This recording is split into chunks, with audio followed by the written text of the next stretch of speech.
प्रधानमंत्री के साथ योग के लिए रजिस्ट्रेशन को लेकर अपडेट है, जिसमें 6 लाख संगठनों ने ये रजिस्ट्रेशन, ये पंजीकरण करवा दिया है। आयुष मंत्रालय ने इसकी पूरी जानकारी साझा की है। इंटरनेशनल योग डे को लेकर ये बड़ी जानकारी, प्रधानमंत्री के साथ योग करने को लेकर ये बड़ी जानकारी, पीएम के साथ योग के लिए रजिस्ट्रेशन को लेकर ये खबर सामने आ रही है। 6 लाख संगठनों ने ये रजिस्ट्रेशन करवाया है।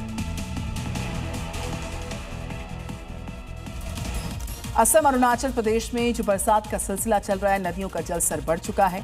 असम के डिब्रूगढ़ में ब्रह्मपुत्र नदी में बढ़ते जलस्तर का चलते यहाँ पर जो तमाम किनारे हैं नदी के, उनका कटाव जो है बाढ़ के हालात खड़े कर रहा है।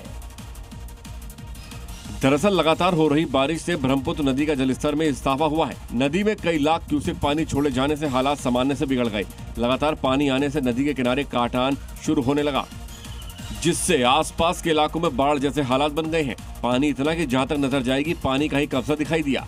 लोगों के खेत खलियान भी पानी के जद में आ गए। हालांकि बहुत बड़े खतरे की बात अभी नहीं है, क्योंकि नदी का जलस्तर अभी औसतन बहाव में चल रहा है। लेकिन अगर मानसून की बारिश ने कहर बरपाया तो आसपास के लोगों को खतरा बढ़ सकता है। उत्तराखंड में ऑरेंज अलर्ट जारी हुआ। 4 धाम यात्रा को लेकर हाई अलर्ट है उत्तराखंड में, जो कि जारी किया गया।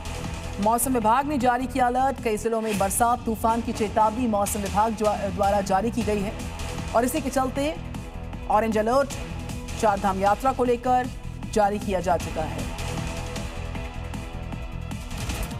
श्री गुरु अर्जन देव जी के शहीदी गुरु पर्व के मौके पर पाकिस्तान गया सिखों का जत्था सुरक्षित भारत वापस लौट आया है। श्रद्धालुओं ने ननकाना साहिब, पंजा साहिब, डेरा साहिब समेत कई गुरु धामों के दर्शन किए।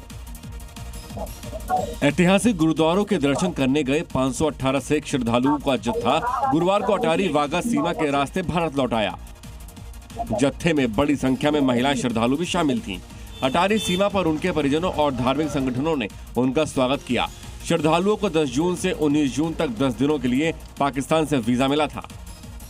पश्चिम बंगाल की खबर है। भारी बरसात के चलते पश्चिम बंगाल के दार्जिलिंग में बालासन नदी पर बना जो दूधिया का अस्थायी यूम पाइपलाइन है, वो पुल पूरा जो बना हुआ था यहाँ पर, वो टूट चुका है, ढह चुका है, जिससे मिरिक रोड फिर से पूरी तरह से ब्लॉक हो गई है,